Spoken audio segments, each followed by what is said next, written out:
Excuse me. Welcome to the Board of Aldermen Workshop, Salado Municipal Building, 301 North Stagecoach Road, Salado, Texas. Today is March 5th, and it is 5:01.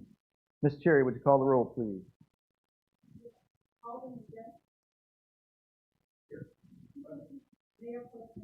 Here. Here. Thank you. All right, we're going to move into public comments. Items not on the agenda. The Board of Aldermen welcomes comments from citizens on issues and items of concern not on the agenda. Those wishing to speak must sign in before the meeting begins and observe a 5-minute time limit when addressing the board.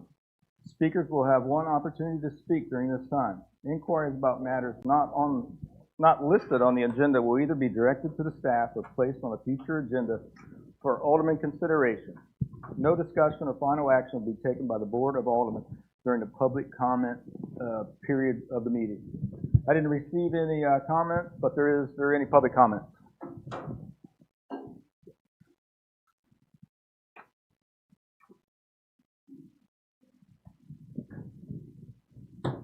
Jim Boynton, 3565 FM 2843 Salado. I've been talking to some of you council members away from the dais a little bit, and y'all are in a position to comment about this money situation. But I see y'all being drugged through the mud. I'm not opposed to calling somebody out that's not doing what they should be doing.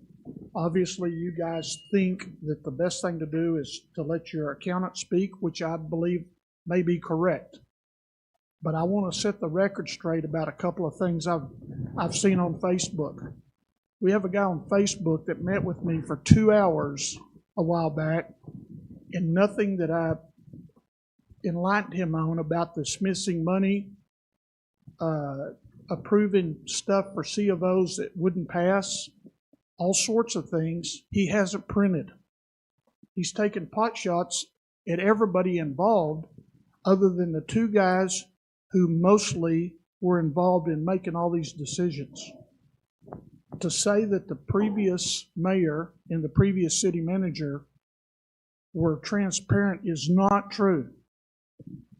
Over a year ago, I told Bert that I knew whose money that was and told him whose it was. It was the Collins family money. Mr. Collins had died. I kind of put two and two together.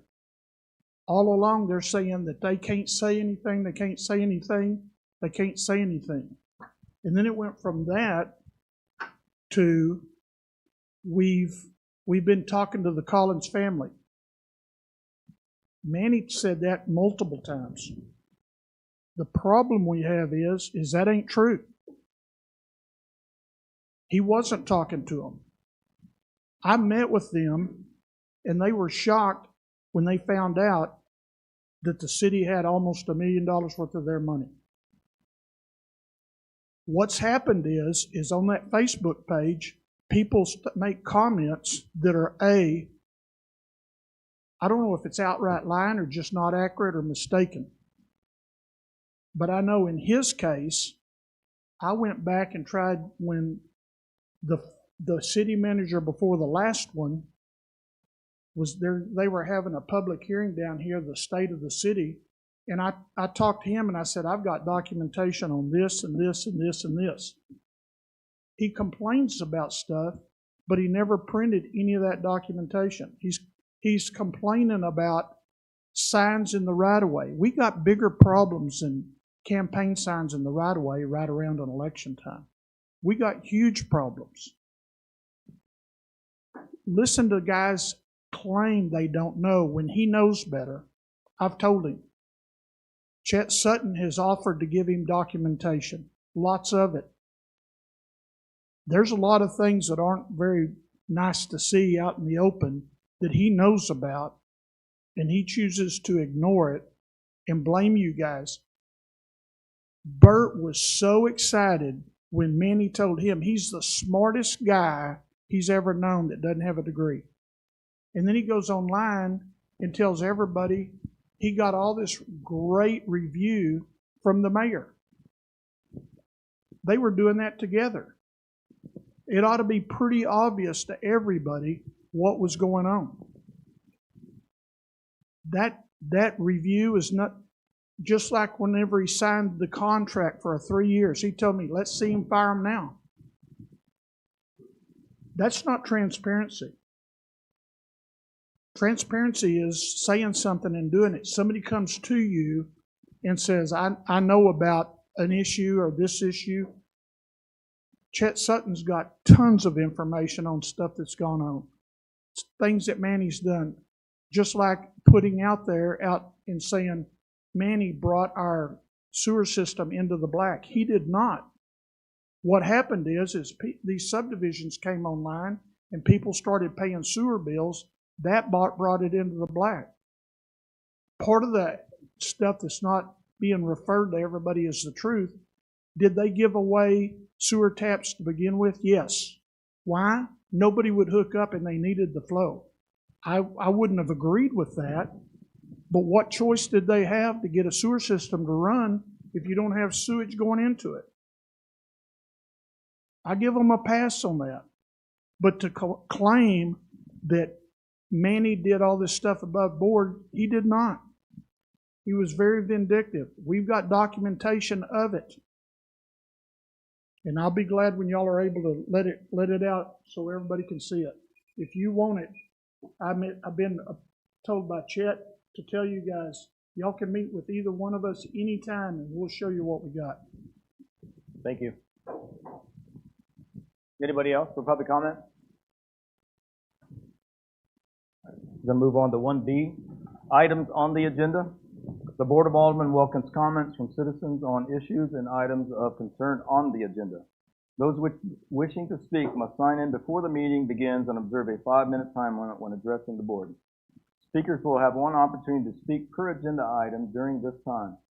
Public comments on agenda items will only be received during this portion of the meeting. No discussion or final action will be taken by the Board of Aldermen during this public comment period of the meeting. Is there any public comments on the agenda item? Linda.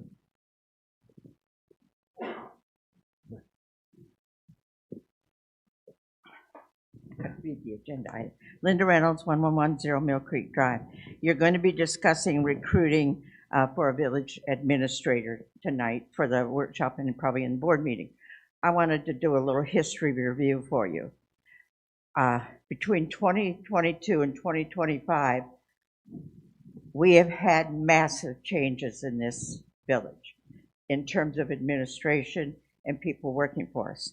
Began Stacy DeBarrow, came in with Mr. Coggins and Ferguson in 2022. She was an assistant administrator. She brought us the music friendly in June of that year. She sent to Mr. Congressman Carter 5 different proposals for projects for infrastructure with the Biden infrastructure bill. And we got the $5.5 million award for West Village out of the 5 projects she's including fixing the bridge, including, I forget them all. They're on your website. You just have to look for Stacy Ybarrow, and I sent some of you, those 5 projects. After Stacy was here for about a year, she went off to someplace to the west of here. Ashley Lewis was hired, and that by Mr. Coggins, Mayor Coggins and Ferguson, and then she was fired for some odds and ends of reason. And then she was hired back, but she didn't like the job she was hired back to.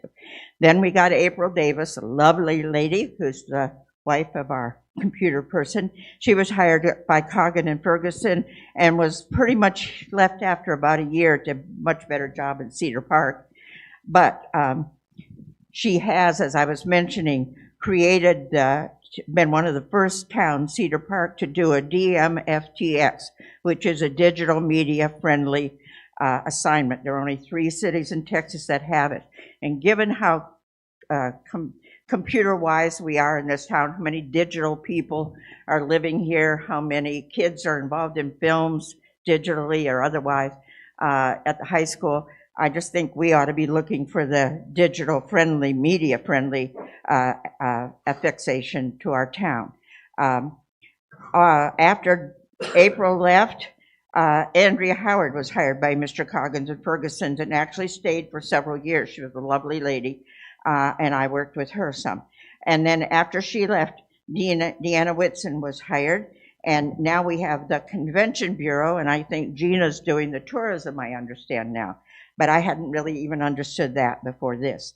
And since 25, 26, Gina's has several different hats. And I'm not exactly sure what all she does. Along with that period of time, we've had 3 mayors and 3 administrators. So we've had lots and lots of turmoil and lots of change. So my hope is we can get ourselves organized on the hiring the administrator and get things going in an organized fashion that prevents us from having all this upset and change. Thank you. Thank you. Is there anybody else for the agenda items for public speak?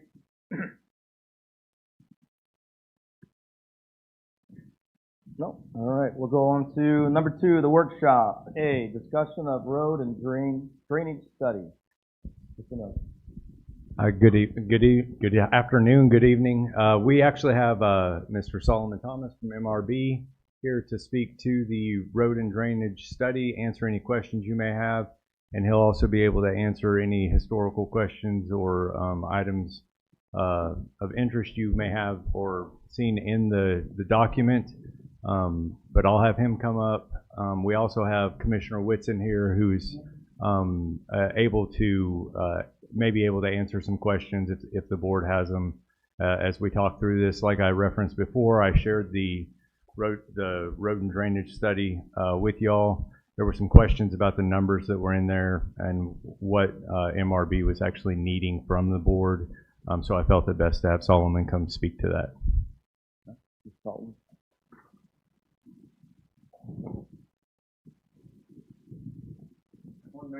Afternoon, morning for Mayor Pro Tem and Alderman. Sorry. So I guess the agenda item is specifically related to the report, right? That's Last time we used this agenda item for the report and for the amendment. okay. All right. So we provided a draft pavement report. So the village contracted with us to assess all the roadways within the Village of Salado. And so we have performed that assessment. What you have there in the report is the assessment itself, so the ratings of each roadway, there by section, by cross street. And then also you have a proposed basically expenditure by year. Now that portion of it I did on an assumed 9-year plan. I don't have that number. And that's the number that I'm needing, is what your budget is per year. And I know that there was discussion about going out to the voters to try and get that, so you may not exactly know your budget, but to finalize the report, that's what I'm in need of. And then on your report, basically you have a cost per roadway for drainage improvements and a cost per roadway for maintenance improvements. So you also have another number in there for road rehabilitation. So based on the amount of miles that you have and what I kind of assume from your budget was that you probably won't be able to do full road rehabs on all your roads because of the cost number. And so I did an estimate for each section based on a maintenance. So, you know, fixing the cracks or fixing the potholes, fixing the pavement deficiencies. And so those are the numbers that are in the majority of the report. In the body of the report, in your executive, I think it's in the executive summary, you know, is what it would be. I think it was, I don't remember the numbers, and I thought you just asked me to come the talk total about was about $30 million. It was broke down over the 9-year period. I think my biggest question was when you proposed those numbers by year, was there any inflationary value added for years 2, 3, 4, 5, 6, or was it just a flat? No, it's flat based. Yeah, it says in the report it's based on construction dollars right now. And so in the report, I do recommend that you do budget for inflationary factors. However, we did the estimate completely based on today's dollars because I don't know which project you're going to do in which year yet. That is contingent on So each of the roads, basically what I did is, so y'all have a road classification that was done some time ago. And so the higher the classification of the road probably is what I would recommend that you prioritize, and then work your way down to the local roads.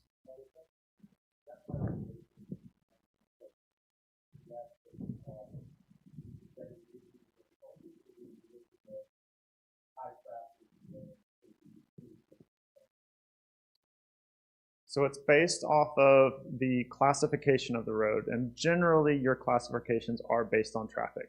However, y'all's report on how you based your classifications of your road doesn't state that. So that is my assumption, that when y'all did y'all did that a long time ago, an actual road classification.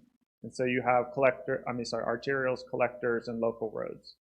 And so I prioritized your arterials over collectors, collectors over local, and then local. And then by degradation of the road.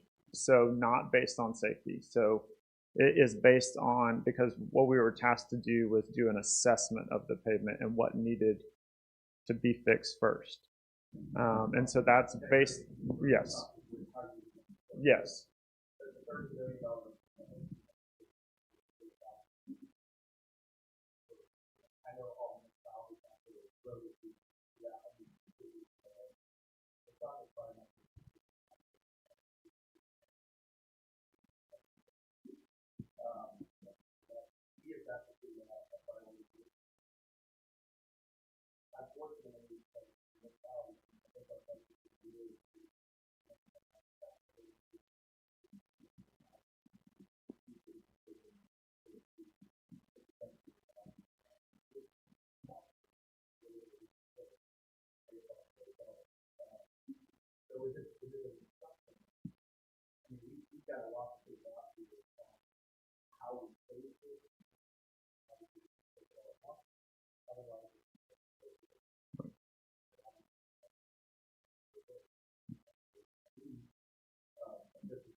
And I agree with that. I mean, and roads are expensive in general. I mean, for a road rehab, you're probably talking $2 million per lane mile for a rehab.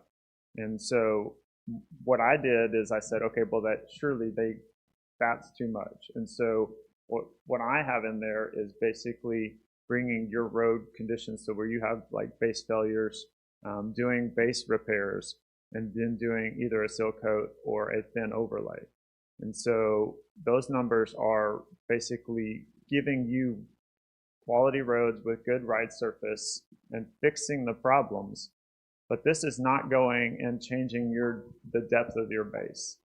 We didn't do any testing, like there's no cores on the roads, so I don't know how much, but there's areas that I'm pretty confident that surely there's not a ton of base onto there. And so that's what really is the stability of your road. Now, the thing that you do have going for you guys that's probably helped your roads last as long as they are, I know they're in really bad shape, is that you have rock in general, which your roads are sitting on. So it's movement in general, or turning so movement in the earth, whether that's shifting or whatever, and then stopping, turning, those things can degrade a road more. And so your traffic volumes, as y'all grow and pick up, you're going to have more of that happening. So more stopping, turning, accelerating, those kind of things. And so you do need a road program to maintain your roads. And so you could benefit from some road reconstructions, for sure. But my recommendation is where you're at right now, with almost a system-wide need that has been ignored in maintenance for, I don't know the history long enough to know how long, is you really need a maintenance program to get you to a point where then you can start identifying roads to reconstruct. But you got to do something. I mean, you can see on some of those ratings, some of the roads, I mean, they're in really bad shape. I mean, and I'm sure your citizens can tell you that. So.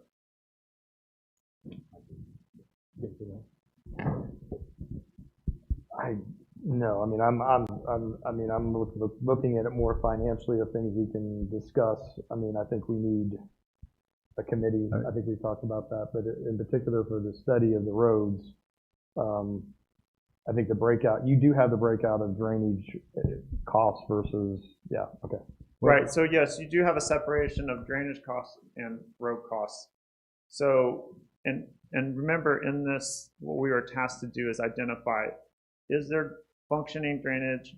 Is there drainage that can be maintained to be improved? Or is the drainage missing? So, you know, this is not talking and going, like this is not to go out there and fix any type of flooding issues. This is an assessment of where are you at right now currently with your drainage beside your road, and where should you focus maintenance. There is within that a couple that we've already done assessments for you guys, like low water crossings and those things. And so that is the majority of your drainage is fixing low water crossings. Those are things that we had done previously that I incorporated into this report. We did estimates for going out for grants for replacing low water crossings. I'm gonna say about 3 years ago. 3 years. Yeah, approximately. I don't know exactly, but that's when we were working.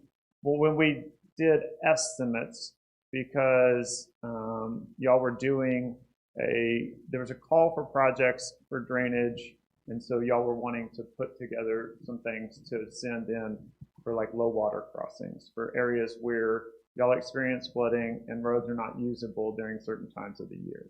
And so those are included in those amounts, those dollar amounts.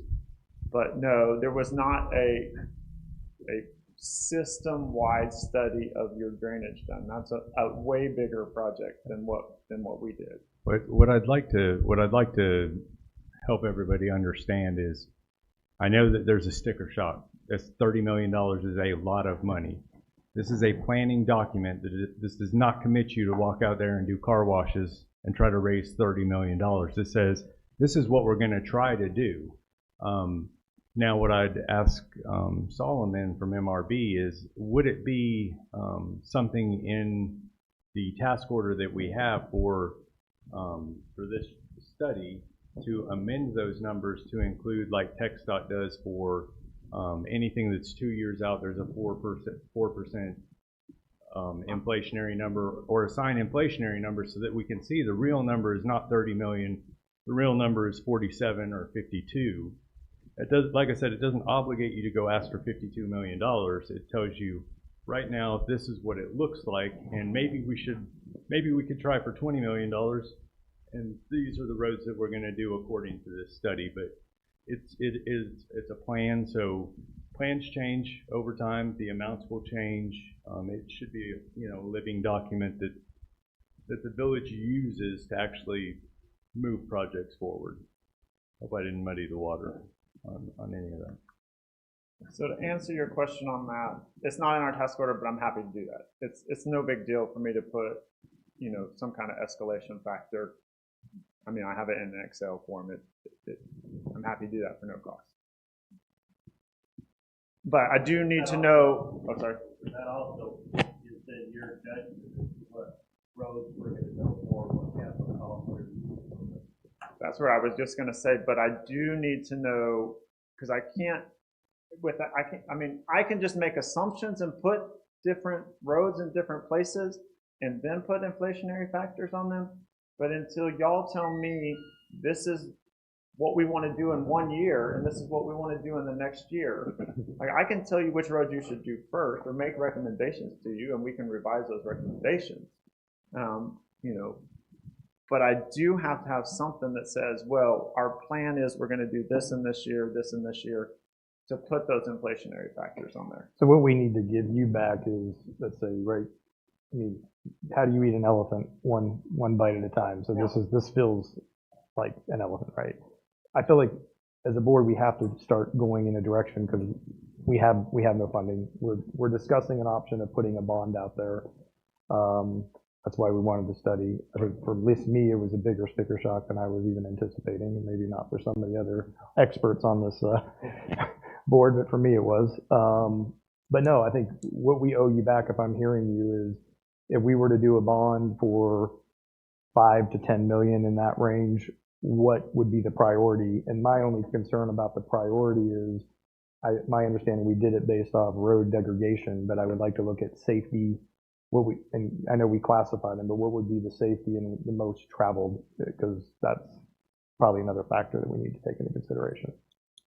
So if your study that classified your roads by type of road, then if that's anywhere near accurate, then that's what that is. Because Okay. your arterials are going to be more heavy traffic than your collectors. Your collectors are going to be more heavy traffic than your local roads.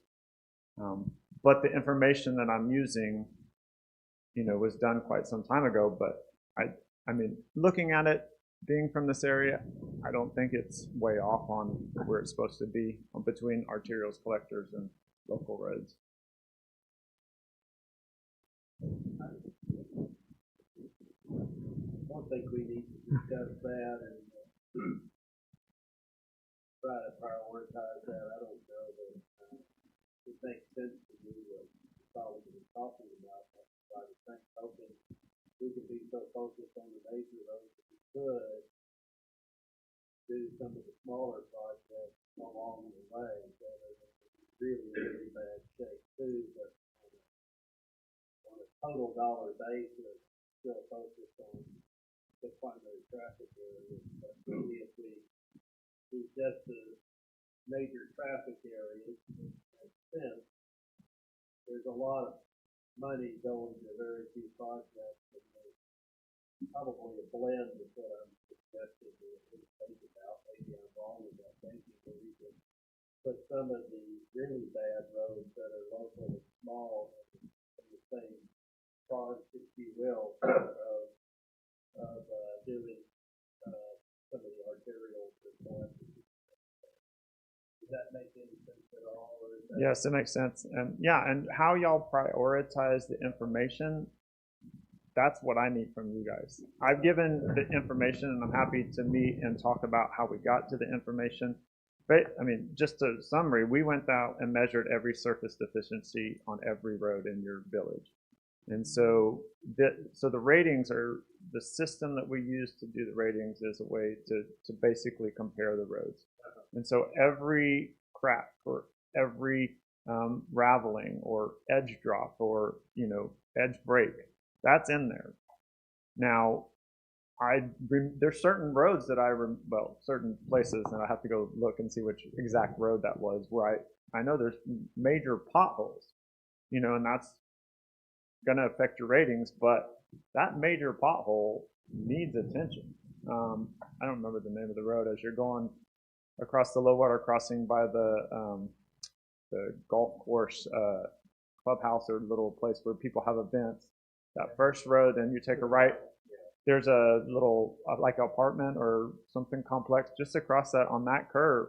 There's there's a major pothole that, I mean, I'm standing out there like almost in disbelief that there's something, that big, because that is a safety issue.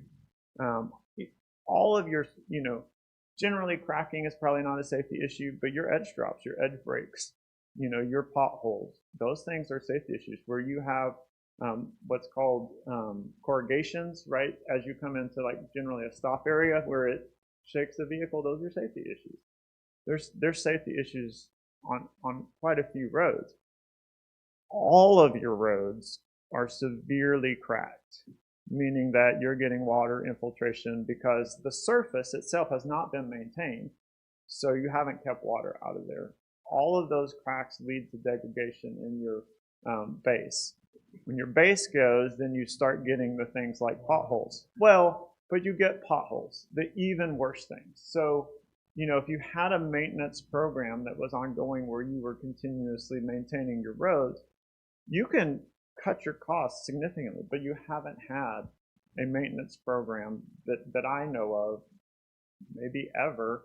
And so all of these surface cracks, and some of them, I mean, the majority of them are quite wide cracks. Now, when you go look at it in person, we use a measuring thing to actually see how big the crack is.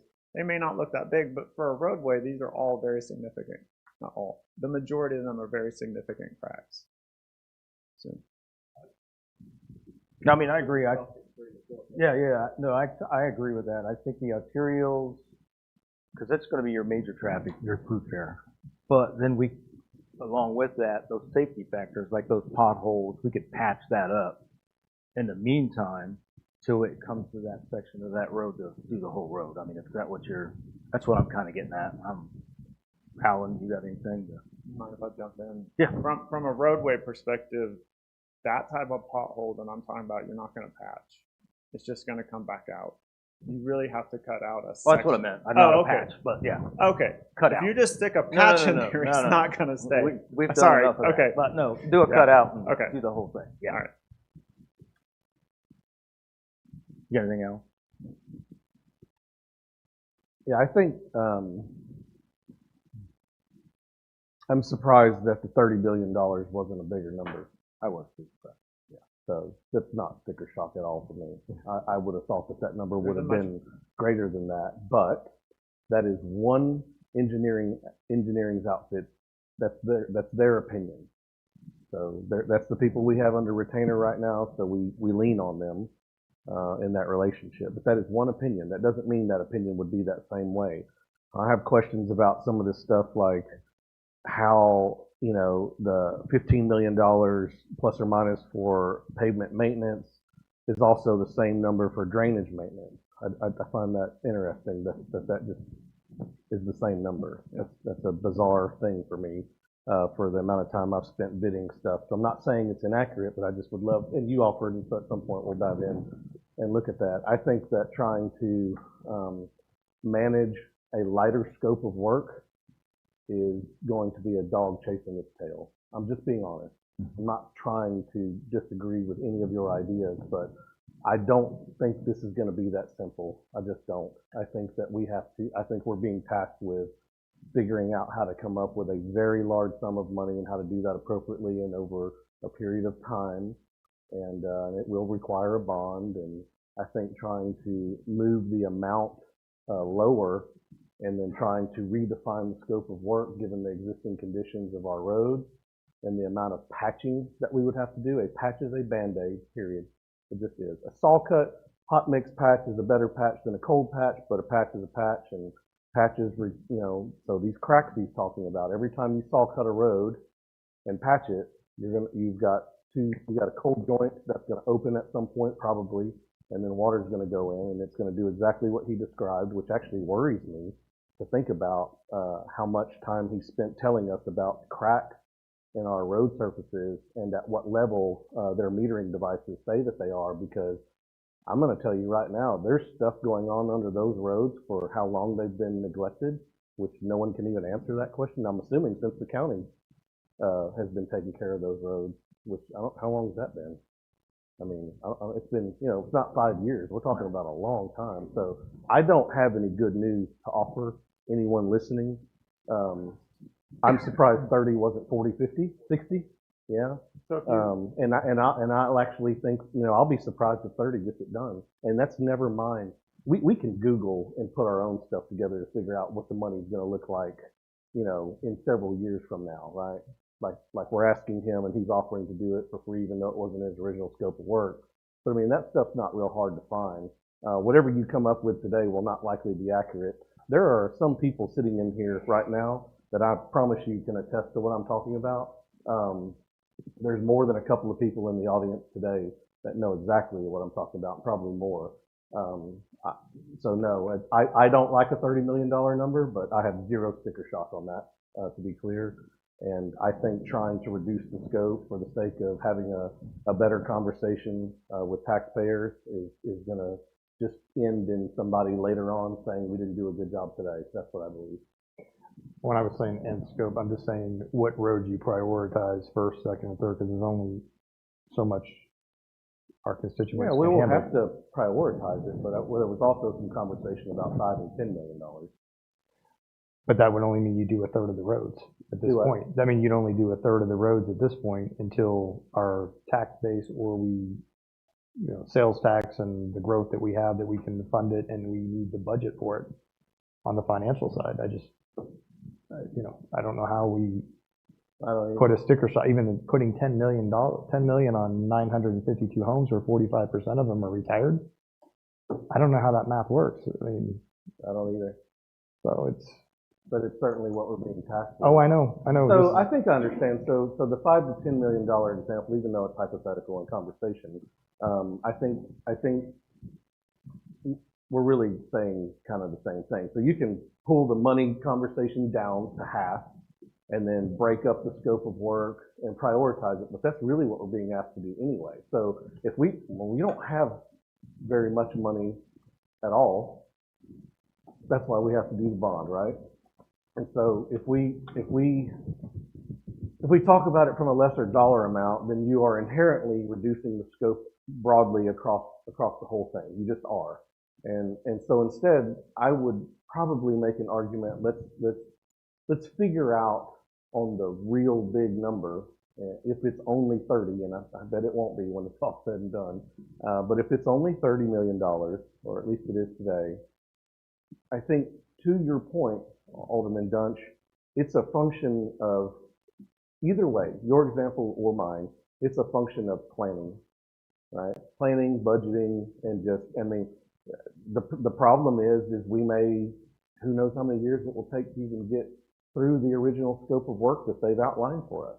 I mean, that's not likely going to be afforded in the next few years, That could be 10 years, it could be more, it could be less. It'll take someone smarter than me to figure that out. Well, that's why I made the comment. It's, how do you eat an elephant one bite at a time? But to me, versus burying our heads in the sand and acting like the roads aren't deteriorating is not the answer. No. We still have to figure out what our constituents and what our tax base can handle and start working towards it. That's my only, and I value, I mean, you're a subject matter expert when it comes to construction and these type of things, but what I'm most concerned about is that we need to do something. Yeah. And I mean, one of the things, for those that do know, which, we did a tax note on Royal Street. We're going to need those fundings to do West Village Road, because we need that money to, even though it's 100% funded, we're going to need that money before we get our rebates. So we need that cash flow. But in my opinion, at some point that could be refinanced into this bond, because that's a 7-year. Correct me if I'm wrong, we could probably do a bond for 30 based off the life of a road, or is it 25 or somewhere around there? So that's why I'm comfortable, but not probably over the next couple of years, not even really raising the tax base of where it is now with that tax note, that you refinance that and you probably get close to $4 to $5 million that we can start using on roads.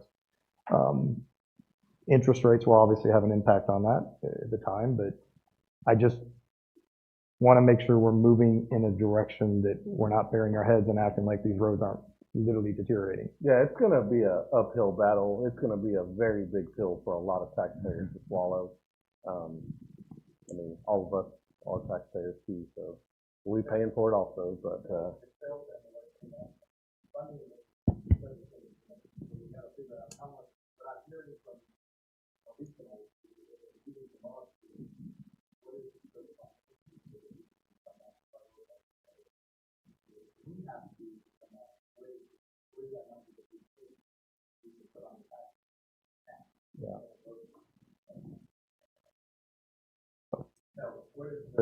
how much are we going to put onto the taxpayers that we think would get into a bond that would pass?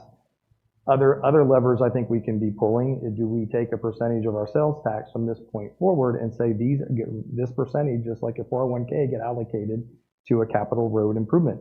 So part of the sales tax is going to start hopefully increasing as we see more commercial development, more coming in. But we need to make those decisions so that we're planning for the future now. So do we put 1 or 1.5 cents of the sales? I mean, I don't have all these answers here, but we've got to address this. Yep.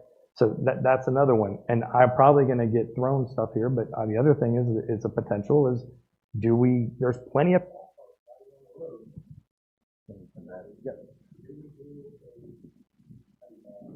Do we have a golf cart permit? $50,000 a year golf cart permit.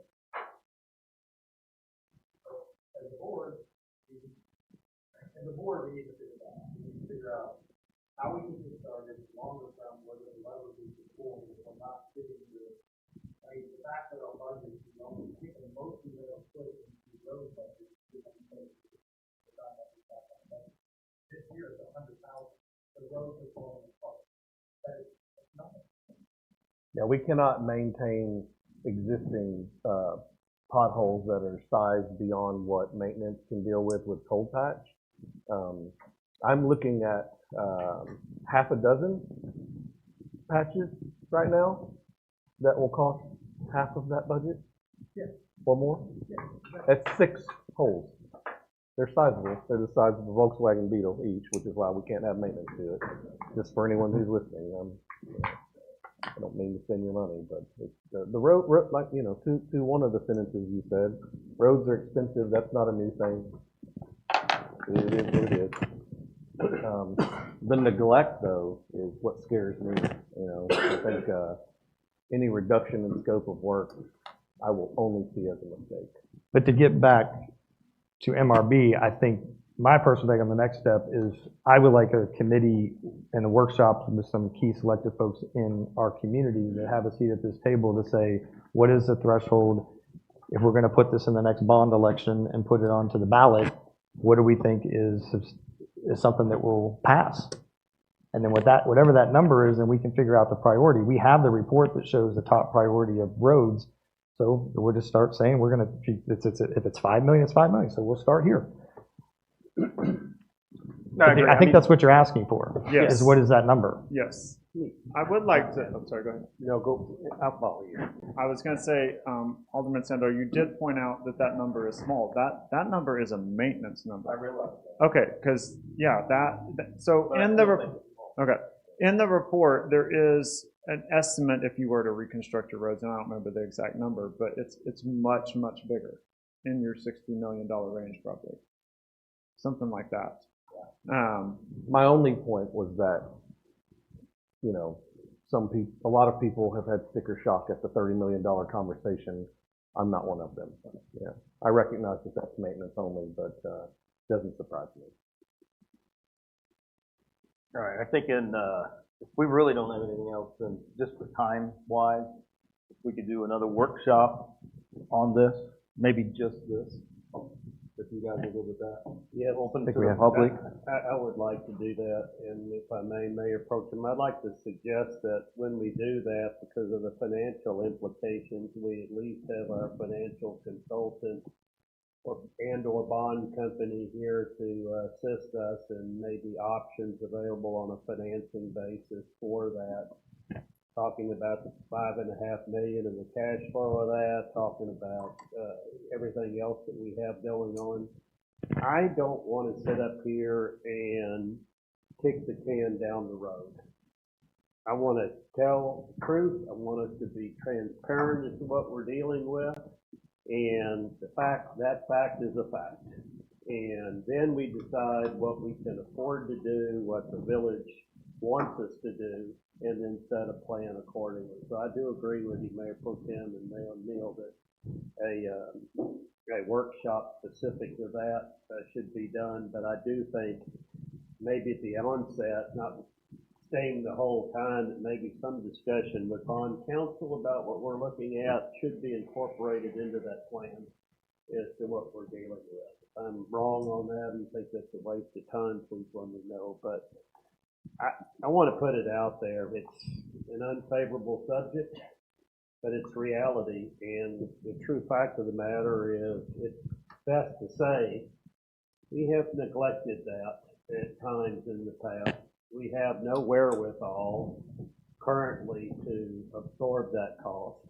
And we collectively in this town have to get to a point where we can begin to address that with the realization that it's going to take many years and a real commitment from us. And in addition to that, I also want those that we can to look at other revenue sources like you're talking about, whether it's sales tax, whether it's an increase in a sales tax with a stipulation it goes to a reserve fund. I don't know whether it's something in the county that I don't think we really have a right to to say or impose, but we got to figure out how people in the county get to use these roads if we can, and not get any fees for that while they beat up our roads in the process with new construction.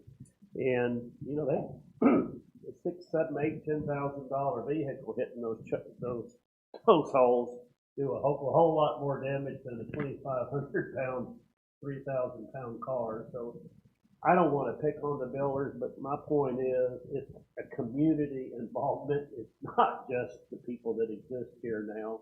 To the extent we can reach out further and grab some additional fees, I think we have to consider that. So that's the reality. And Salado has benefited from these roads a long time, but we are in poor condition as we speak. We have inherited that, but I think it's the best thing to do is be truthful and forthright in the dilemma that we're in. And the only way we're going to begin to make any progress on that collectively is through a project that the whole community participating. So I'm with you, and I just wanted to say that, and I look forward to dealing with it. I mean, put it out there and see what we can do. And I do want the issue of a committee. I would support that with people that have significant experience in construction and road development. And there's a lot of people well-intentioned, but this needs people with real experience to work with them. Neil and I can't speak for Zach, but Alan sitting up here has a whole lot more, Alderman Sandor, has a lot more experience. So we got to pull that in, and we got to get on with it. And that's all I can say. One other thing, and I know we got to move on, but you mentioned something about drainage and grants. I want to go grant. You know, so free money works well for me. Is there any roads that you designate that you think might qualify for grants that also should be taken? I forgot. That was my last point. Thank you for bringing it up. Because you said that earlier, and I was just kind of like, okay, so Yeah. maybe if a quick look at that, then we probably would deprioritize that one unless it was a critical safety issue. So the grants that I know about, a majority of them are going to focus on local roads, on pedestrian connectivity from schools to residences, businesses, those kind of things. There is some grants out there for like downtown revitalizations and those kind of some. They're pretty limited in scope.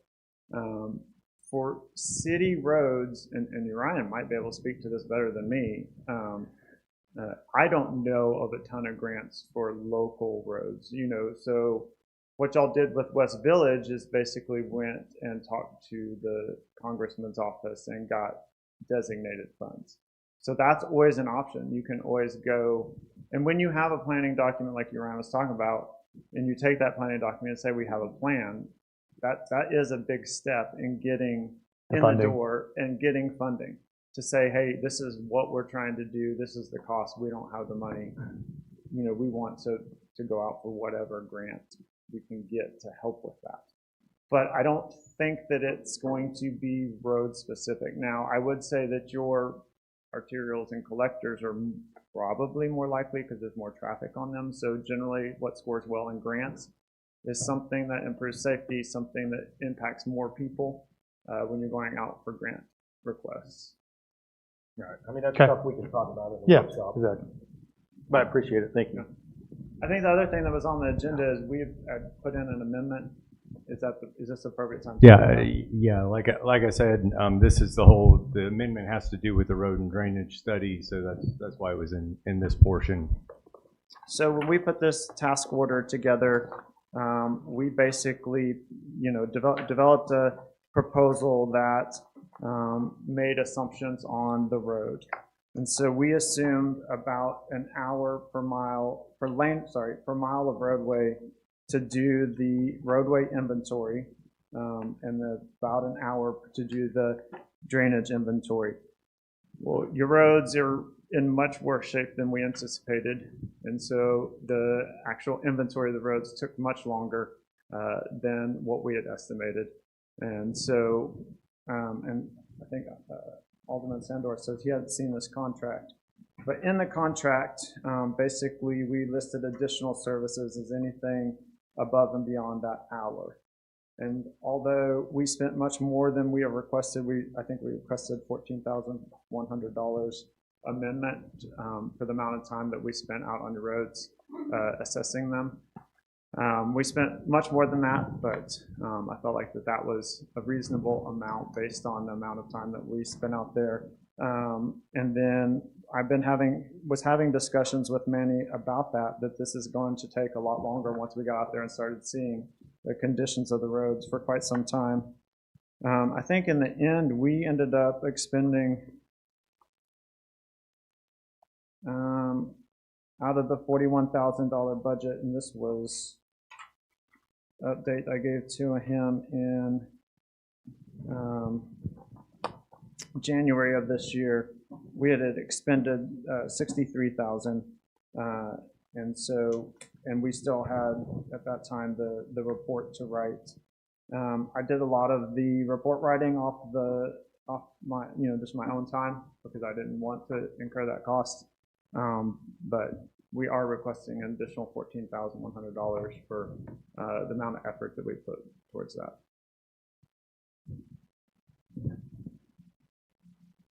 And of course, this all started before I was here. I'm trying to get everything current, everybody on the same page. When I first met with Solomon, he had referenced this amendment. It goes back to October, November timeframe.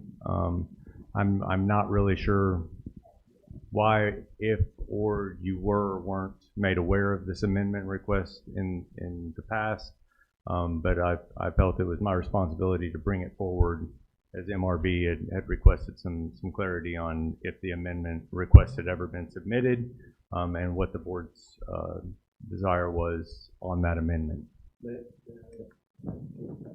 Yeah, go.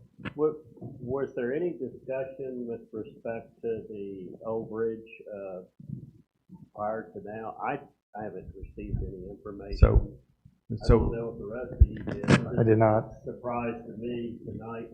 Yeah, in trying to pull this together, and you know, we may need to actually push this to the next meeting and continue talking about it at the first April meeting.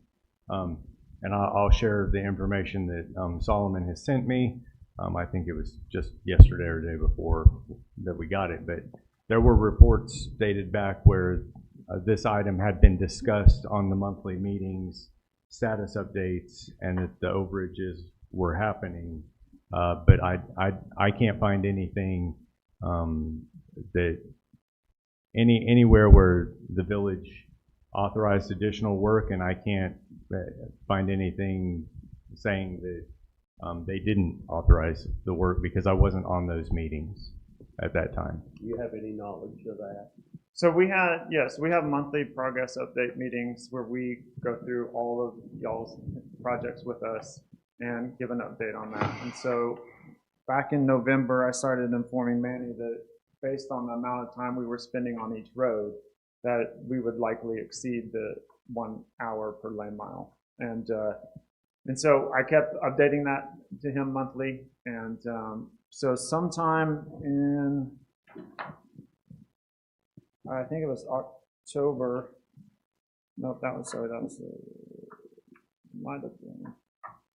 I sent him an amendment, which I thought he was going to send to you guys, amendment request, because our contract states that if we feel we're owed something additional, then we're supposed to submit an amendment to the task order. I don't have a date on this when I sent this, and so we sent that after having plenty of discussions about it with the request for additional funds. So it's been ongoing for quite some time, a request for additional funds. We do not, to answer Ryan's questions, we continued working. We didn't stop work without written signed agreement to do the additional work. In the end, MRB is going to deliver your report, and we'll finalize it and everything. We do feel like it's appropriate that we did additional work beyond the scope in the original contract to be compensated some for that. I didn't request everything that we've done out there.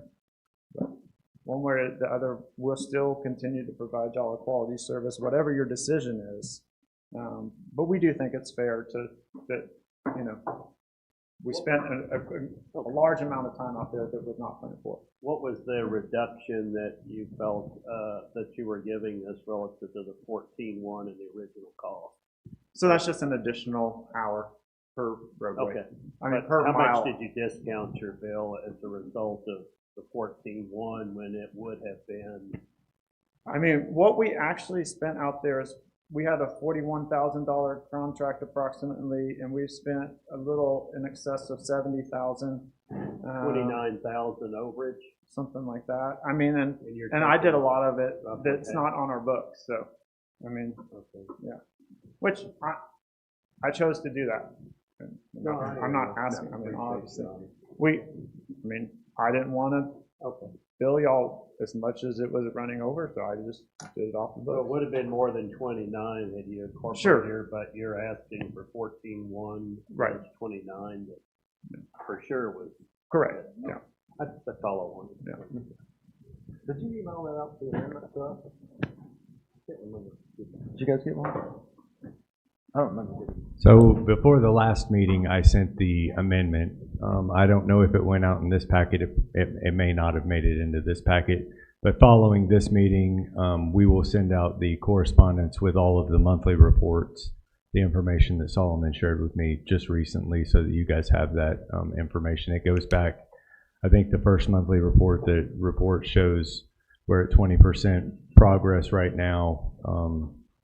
Additional 1 hour lane mile, 1 hour per lane mile, and the history is there. Like I said, though, there's nothing in the emails or the reports indicating an approval from the village or a request from the village to the board.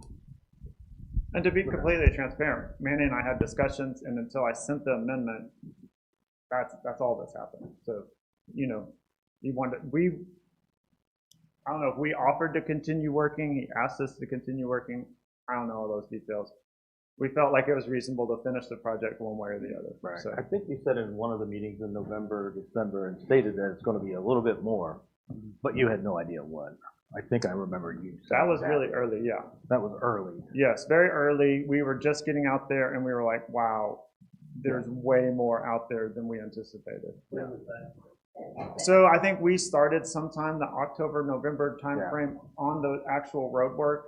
And so at our first November update, I was like, hey, this is way more than, y'all's roads are in way worse shape than we could have even known. So. Was that an update you provided to the board or just in It's one in of the the monthly meetings? updates, and I think Alderman Hurst might have just been on that meeting that time for some reason. No, I thought we were at a regular Board of Aldermen meeting when you mentioned something about it that could be much more than maybe, I don't know. I don't could have said remember. in one of the meetings. Yeah, I don't know. I don't recall what meeting that was at. I know just because I have documents on sending to Manny on the project monthly updates. So I know I was informing him then. Okay. But I don't know if we discussed it in an Alderman meeting or not. Yeah, I can't remember. Okay. Okay. So we'll talk about this at another meeting once we get to review the I've already paperwork. reviewed it, so. Oh, okay. You guys want to hear what I think about it? Okay. So, I think that I don't understand how MRB was responsible for estimating to us a scope of work that we asked them to perform on. Somehow or another, they have some equation that they have to use to figure out how to deliver to us an estimate for a scope that we asked them to perform on. In doing so, I'm understanding that you guys realized our roads are in far poorer condition than what you might have imagined, but I don't really understand that either, because how did you estimate it? No one went and looked at our roads until you were already performing on a contract? Yeah, I mean, in general, when we've done these contracts before, there's not that much. And so, yes, it was basically based on, our experience, Okay. not on examining each road. Well, yeah, because Because that's the scope of work, to examine it. Right. Yeah, but I think you have, you have a certain amount of road, and there's road width, and then there's linear road lengths, and then there's all these other variables that you guys would consider to give us an estimate. And so I'm not discounting what he's saying. I understand where he's coming from, but the fact of business is, it feels like a change order and it feels like an open invoice to me. I'm not saying that's what it is, but that's what it feels like when I read it. So I can see, I reviewed earlier today some of what he's speaking on. I think there's at least 4 times, so 4 months maybe in a row, Right. where you or someone on your staff was letting Mr. De La Rosa know, hey, this is more in depth than what we had imagined and originally estimated to do. Now, this board has seen what is being requested one time before tonight, actually. And the moment that it came across our email, I called Mr. De La Rosa and came up here and took a meeting with him. And I asked him, what am I looking at? And he said, well, they missed on their estimate. And I said, why is that our problem? Those are my exact words. Why is that this board's problem? Why is that the taxpayer's problem? Because for me to do what I do for a living, I also have to estimate. And sometimes you can arrive at a change order. So, normally speaking, right, in construction, if it's subsurface or unforeseen, that's a good argument for a change order in a lot of scenarios. And maybe that's what we're talking about. But what I found in looking at this is I can see documentation where it is in writing that, hey, we're asking for another hour here and another hour there. What did not happen was that did not convey from the former village administrator to this board. So my question is, they, in my mind, would have had a right to stop work. They could have stuck to the original scope of work, and we would not have a full report right now. That would have been one option. Another option is that the former village administrator would have told them, just keep going, and we'll take care of it. But none of that would be hearsay at this point. So none of that's documented, and he even admitted that a minute ago. So the question that we're being asked is, are we responsible to pay them what they're asking for? I do recognize that they probably had more to do than what they thought they were signing up for. A little bit, I feel like that's an internal problem for them. But when we're talking about tax money, right, we have to consider whether or not, for the money we spend with them, this really isn't a real big number. But for the money we don't have as a village, it's a really big number, right? 14 grand.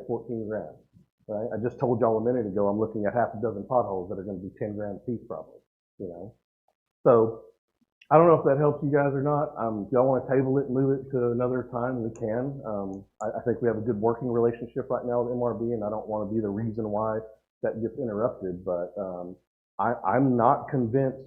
I hate it for them if they if they underestimated the scope of work that they thought they were going to perform on. But I did not find today any evidence that said that we are responsible. And I also asked Solomon just prior to this meeting starting, if we do not pay you this money, and first of all, just to make something clear, and I know you didn't mean it that way, but he said that I said I'd never seen the contract. That's not what I said. I was asking for it's okay. I was asking for language from him to prove to me that we would be responsible for paying this $14,100. And he thinks that language may be there. And so my next question was, because we were out of time and we were ready to start at 5 o'clock, my next question to him was, if the board decides not to pay you, does that put us in breach of any kind of agreement with you? And he said no. So it is really just an ask and a decision that we need to make.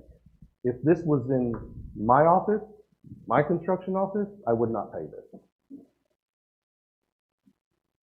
And you guys, we can make that decision in 2 weeks or whatever, but I'm probably not going to move from that unless somebody can show me where, I think, because again, just remember this and I want to move past it. They had the right to not perform past what they were signed up to. That was one thing they could have exercised. They could have said, Manny, you need to tell us we're going to get paid on this, or we're not going to be able to move all the way forward. And then that would have had to have either, I don't really know what his thresholds are. Mr. De La Rosa told me he was at liberty to spend $7,500 on certain scopes of work without the board's permission. I don't know if that's totally accurate, if I'm remembering that correctly, but that's the number I remember. So that some of that could have been satisfied along the way, but I just don't think there's written evidence of it based on what I read earlier. So. And that's tough for me to say, by the way, because I'm not trying to I understand. I'm not trying to burden our relationship. I just can't see what I can't see, so thank you. No, we could, because we're gonna talk about it again unless we table it on the, when it comes to our regular meeting. We could either table it at a regular meeting, because it's just a workshop now, we're just talking about it. It's on. No action's being taken here, so it'll be, So we can either table it on our regular meeting, so we can look at the contract, review the contract, until our next April meeting. Yeah, I'm happy to send that. Following our visit today, Alderman Sandor, I did find the MSA that was entered into, as well as the task order, and I'm happy to share that, as well as the information that Solomon has sent to me, so that the whole board can have all of that information, and we can have a better discussion at a workshop. Okay. You guys good with that? All right, yeah. Thanks, all. Do y'all need me anymore? I don't think so. No. Then we'll move. Thank you. Move on to 2B, discussion of financial report ending January 31st, 2026. Mr. Nelson. So this was carried over from last month because the financials came so late. And just so everybody remembers, the next financials we will see will be for February, and that will be in April. That gives the accountant all of March to acquire all of the documentation for everything that's been paid and everything that's pending. I'm happy to try and answer any questions you may have on the financials. I met with Christy for quite a while this morning to discuss them because I had some questions, but I'm happy to. I'm satisfied with the answer she gave me on the questions I had, but I'm happy to try and answer any questions y'all may have on the financials. Alderman Dunn, you want to go? yeah, I know you're just coming up to speed, so, and, usually Gina can field some of these or whatnot, so, one that I have was the village administrator. I mean, it looks like we spent the run rate of over right around 50% of the budget for the year, and it should have only been a third unless we were paying out benefits. So it should be a third, and you are correct. We did pay out his vacation time. That is why that number is higher than, it averages out to, I think, $17,000 a month instead of the $12,500 that was allocated monthly. And I think I understand where the vendor fees are going, so that's been a good guy for us. I'm just curious, my only question, which I don't expect you to have, is do we think all those are in for the year? Because usually they're a year permit. So hopefully all those, hopefully there's more out. The vendor permit one, it was a new line item. We budgeted $3,000 and we've already collected close to $9,000. So yeah, that I asked Christy on that. She wasn't exactly sure, but I believe that was because a lot of those probably came in during the Christmas stroll. That would be my estimate. Yeah. So hopefully that run rate. That's just a good guy. I just want to make sure everyone's aware of because it's turned out to be a good guy for us. For professional legal fees is running over budget. Do we know why? Well, I can tell you we spend a lot of money on public information requests, specifically with legal. And then there's just a lot of other legal, there are other legal issues that are happening that have been happening for quite some time. That's why that number is there. I will tell you that the annual budget that you have that the board set may need to be increased at some point because I don't believe that the new a new attorney firm will be able to meet what our current demand is for that amount. But that's discussion for a later time. But okay. Yeah, we've had a lot of conversation even since I've been here with our legal services team. And then one other question, I believe I know the answer to it, but we have I think we moved the budget from in the police department from a sergeant to a lieutenant. So we have a lieutenant, but we don't have a sergeant, right? That's right. Yeah. So that's just a transfer. That's no other questions. Thank you. Okay. On the last one.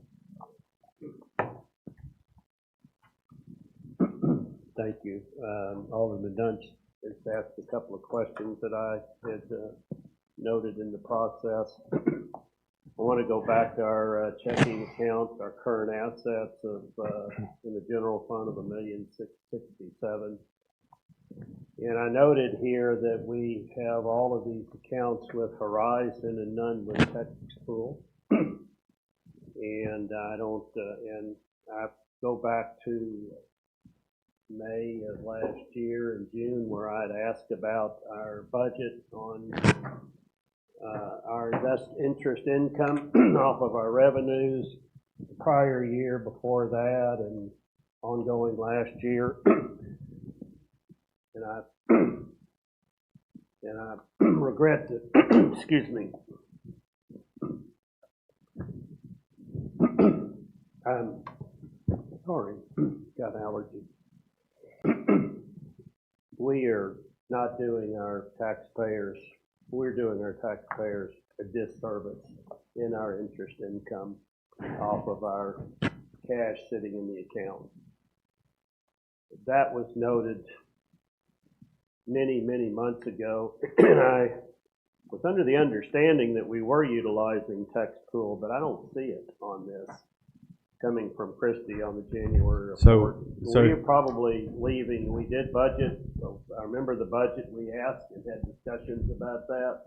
We aren't even close to that number at this point in time. So on the cover sheet that you're talking about with the actual cash and cash equivalents, the money you're talking about for Text Pool is actually located on the capital projects sheet. There's $909,000 in TML for investment, and maybe I'm misunderstanding what your question is, but if I am, I'm happy to have Christie try to provide some additional clarification. Closer to $2.5 million or more in our account over here, and I'm just wondering why. One, our investment officer, if you will, had been the city manager in the past. I don't know if we should continue on that basis or we ought to have somebody else managing our cash accounts and moving money over as you speak. But for us not to be getting 3 or 4% on the majority of our money is inexcusable to me. I'm not pointing the finger at you. I'm just saying we didn't, as a whole, in the past do that. We've had discussion about it, and I can't say I'm very happy about it. And I'm sure that the taxpayers in their own personal accounts realize the difference between 1% and 4% on their savings, and I think it's no different with the city. So if you would, let's either consider getting an investment officer that we've used in the past. I know you're burdened with a lot of issues right now, and I'm not going to go into a lot of the questions that I think preceded you at this point in time. You need more time to come up to speed on that, and we've got other things going on too. So the only thing I would note is our revenue for sales tax and the other is down, and I think it's pretty important we stay tight on our budget at this point. Not knowing whether or not our sales tax will come up to last year's amount or greater coming forward. We made a modest increase on it, but I'm concerned about that. So at the, 4-month point, we're 1/3 through the year at this point, fiscal year. Anyway, I just want to caution us to make sure that on the revenue side, we're not quite where we'd like to be. And as a result, maybe some of these expenses that we have, we need to watch carefully. That's all. That's my only question today. I'll have some more, but I understand that we're going to have a meeting next week with Christie. Also, a few of us, or one or two of us. So, thank you. No further questions. Alderman Sandor.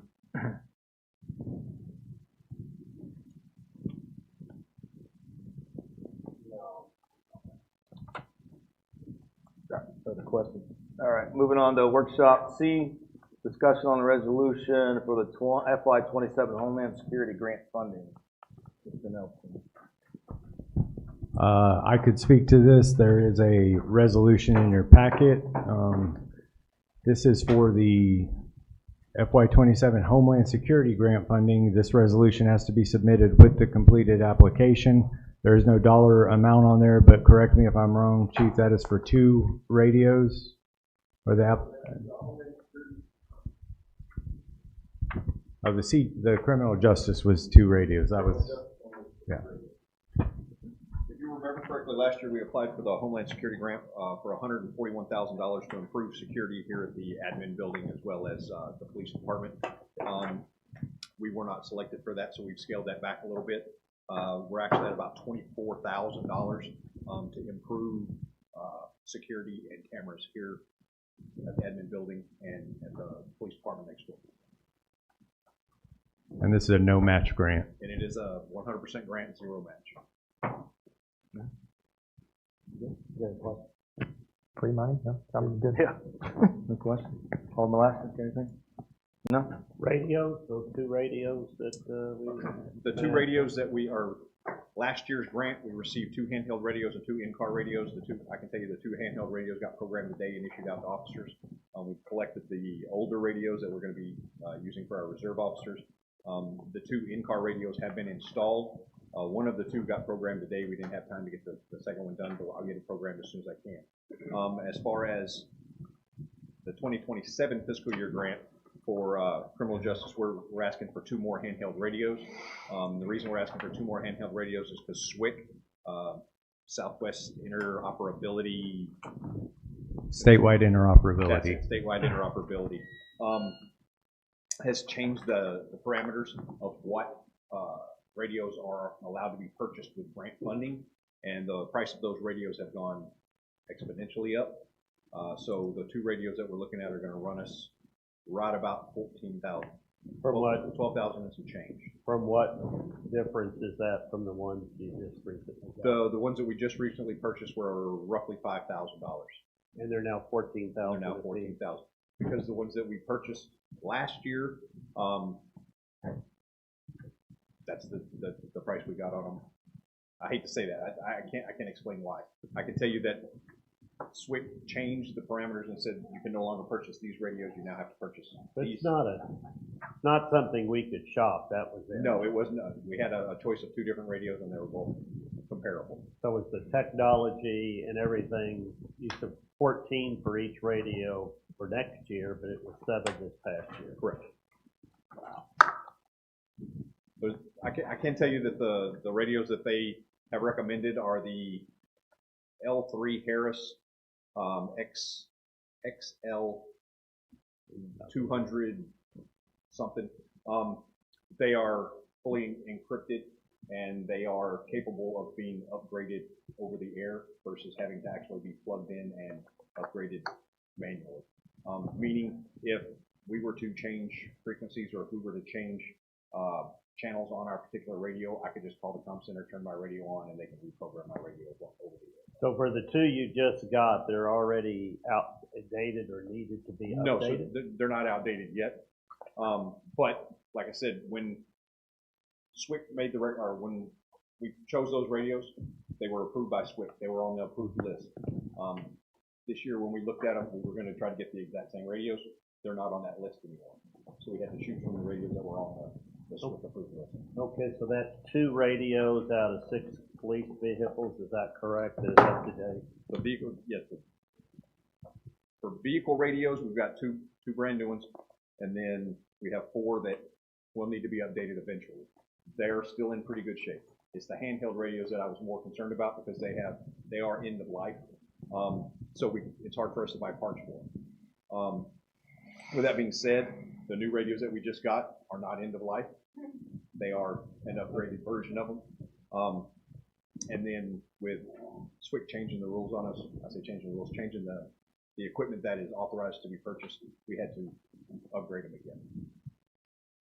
All right, thank you, Chief. Appreciate it. We're going to move on to 2D, discussion on selecting a professional recruitment firm to assist in the hiring of a village administrator. Okay, so when this comes before you, there's not any information in your packet. I didn't write anything up. Basically, there are 2 different routes that the board can take. I can stay here indefinitely forever, which I know everybody would love, including myself. No, in all honesty, there are multiple firms out there that would be happy to assist you with getting a village administrator on board. As part of the COG ILA with you, though, I've spoken with Jim, and Jim is happy to provide that service as long as we amend the scope of work for the ILA and the compensation to cover the probably $3,000 to $5,000 direct expenses for marketing and posting of the position. I don't have capacity to manage that, so that is a project that he will manage through the COG, if that's the direction that the board would like to go. If not, I'm happy to reach out to a couple of different search firms and get some presentations set up for the board. Yeah, can you give us an estimate of, do you know what it would cost to use one of these other agencies that is not the COG? So I can't say. I don't know what you paid in the past. I know when I was doing this at Morgan's Point Resort, it was around $16,000 Right. for the service, Okay. on No, top of any direct expenses. Yeah, as my well. own research suggests something likewise. So I'll just be quick, Mayor Pro Tem, from my end. I think that we currently have the COG involved with everything that we're doing because Ryan works there. I think Mr. Reed, while he does not live in the city limit by just a little bit, he does live in Salado, and I think that he cares enough about what's going on around here to help us find someone appropriate. But moreover, I can't see spending 3 times the amount of money to do this task when we already have it negotiated as an option to use the COG to do it for a fraction of any cost we're going to see with another agency. And at the end of the day, they're going to be, I think, pulling from the same sources to find people who might be interested. So for me, again, given our current financial strains, it doesn't make logical or reasonable sense for me to move that task outside of the COG. That's all I got. Yeah, no, I totally agree, but go ahead. I may never say this again, but I'm not gonna disagree with one word that he just said. Thank you. I'm not going to disagree with it either. So yeah. All right. All right. 2E, discussion of the review and evaluation of statements of qualification received in response to the request for qualification on municipal legal services. So Friday, we received, Friday 5 p.m. was the closing deadline for receipt of legal RFQ responses. We received 5. Saturday, I sent to everybody an email with all of those responses digitally. If you did not receive that, please let me know. The city secretary has also included them in your packet for consideration. That being said, that is a lot of information. This is a big decision that the board has to make, and I'm happy to move forward however the board would direct me to. When it gets to this item on the agenda, there are a couple different schools of thought. I can, if there is one that just stands out to everybody and you'd like me to start negotiations and bring a contract to the board at some point for us to enter into a contract with one of these firms, I'm happy to do that. If you'd like me to schedule a workshop or a board meeting to have interviews with these firms, that would be fine as well. That would be a public meeting, open to the public, wouldn't be executive session, because we would be interviewing for legal services. But those are really the options that the board has, or if you don't like any of them at all, I can do another RFQ push, but we did receive 5. How big of the net did we send out? I only sent it to probably 7 to 10 attorneys. We also posted it on TML on their site. Okay. Good. Got anything? I haven't been through that process before I don't have any experience in hiring people, but I haven't done this on this basis. So I'm kind of looking for guidance as to how you think it's best to proceed. So, yeah, my experience is hiring litigators, not government counsel. So I also have no experience in this arena. Are you able or wanting to speak tonight on, does anybody stand out? Do 2 or 3 people stand out for you, or So have you made it that far? I'll just tell you there are only 2 firms in here that I'm familiar with. The others, I've read everything. Everybody appears to have, knowledge and experience in this field. But like I said, there are 2 that I'm familiar with. I know the name. I haven't actually dealt with them, but there are 2. Okay. And it's not so much the firm as is for me as to who in the firm is representing us. And to me, that is the most critical. I mean, that's really the one that's dealing with us day to day is where I'm going to be most driving into and looking at that individual's background who's representing us. But that was my only question was, if they were with this firm, does that firm know who our attorney will actually be? So each of these packets includes the representation recommended for the board. Yeah. So that's why, I mean, to me, the firm, more importantly, it's who that, I mean. Do we need to have a workshop for the sake of interviewing a bunch of people when none of us have experience hiring? I don't think so. For this, I mean, we could just, if it goes halfway as good as our new city secretary hire, I would be beyond pleased with a new attorney. No, I totally agree. So we can, once we come to our regular meeting, we can give him that authority to do that. Good? Yeah, I would just say if it, I don't know if any of you have specific firms that you would like me to reach out to, but like I said, there are 2 that I'm familiar with. I'm happy to reach out. This really, the RFQ process was really mandated by our ordinances as legal service is something that doesn't typically have to go through that process. But I was surprised that we did receive 5 responses. So I'm happy to move forward however the board would like when at the meeting. Good.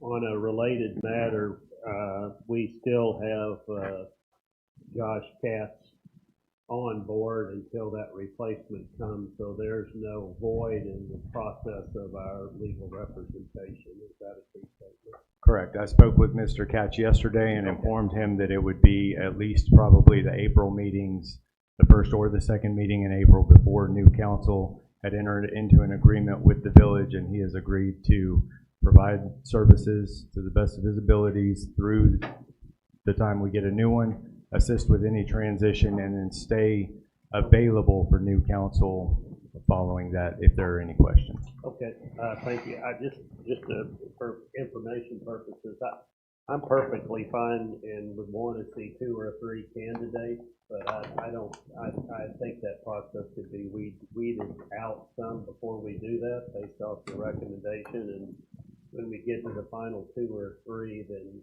I would like the opportunity to interview with them.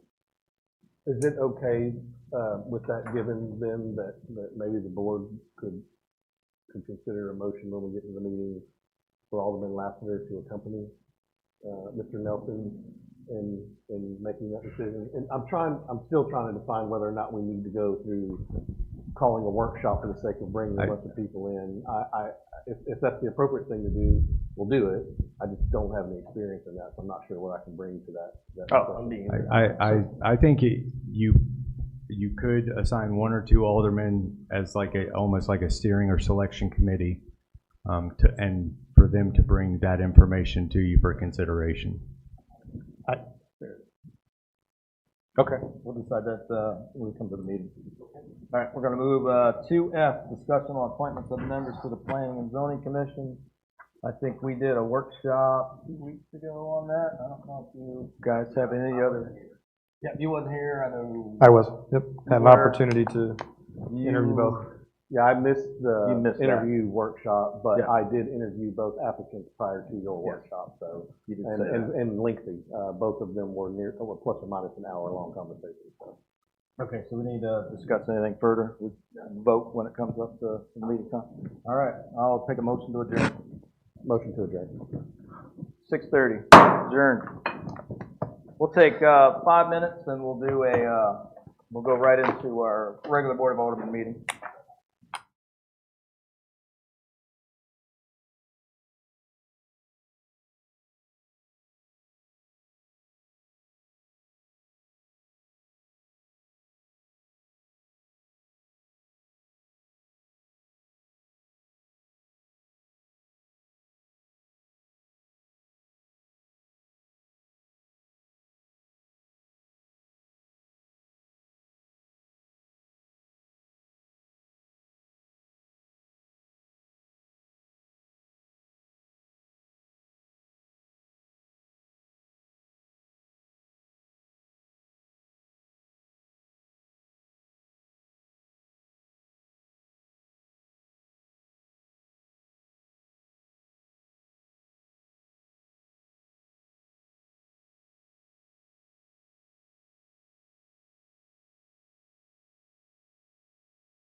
Welcome to the Board of Aldermen meeting, Salado Municipal Building, 301 North Stagecoach Road, Salado, Texas. It's March 5th, and it is 6:39. Ms. Terry, call the roll, please.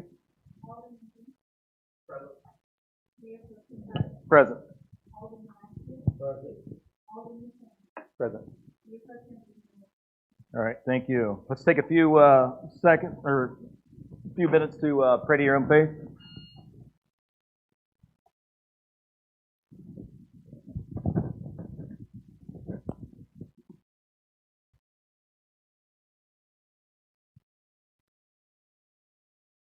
All right, we'd stand for the Pledge of Allegiance and salute to the Texas flag. Pledge allegiance to the flag of the United States of America and to the republic for which it stands, one nation under God, indivisible, with liberty and justice for all. Honor to the Texas flag. Pledge allegiance to the Texas. One nation under God, one indivisible.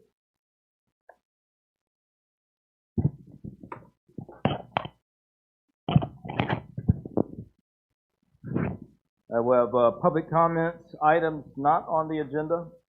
The Board of Aldermen welcomes comments from citizens on issues and items of concern not on the agenda. Those wishing to speak must sign in before the meeting begins and observe a 5-minute time limit when addressing the board. Speakers will have one opportunity to speak during this time. Inquiries about matters not listed on the agenda will either be directed to staff or placed on a future agenda for Alderman consideration. No discussion or final action will be taken by the Board of Aldermen during the public comment period of this meeting. I didn't receive any public comments, but is there any public comment? That's not on the agenda. Not on the agenda. Yes, ma'am.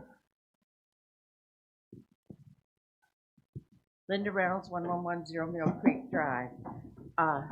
Not on the agenda is the fact that you gentlemen and the new people, when they're elected, have a lot on your plates.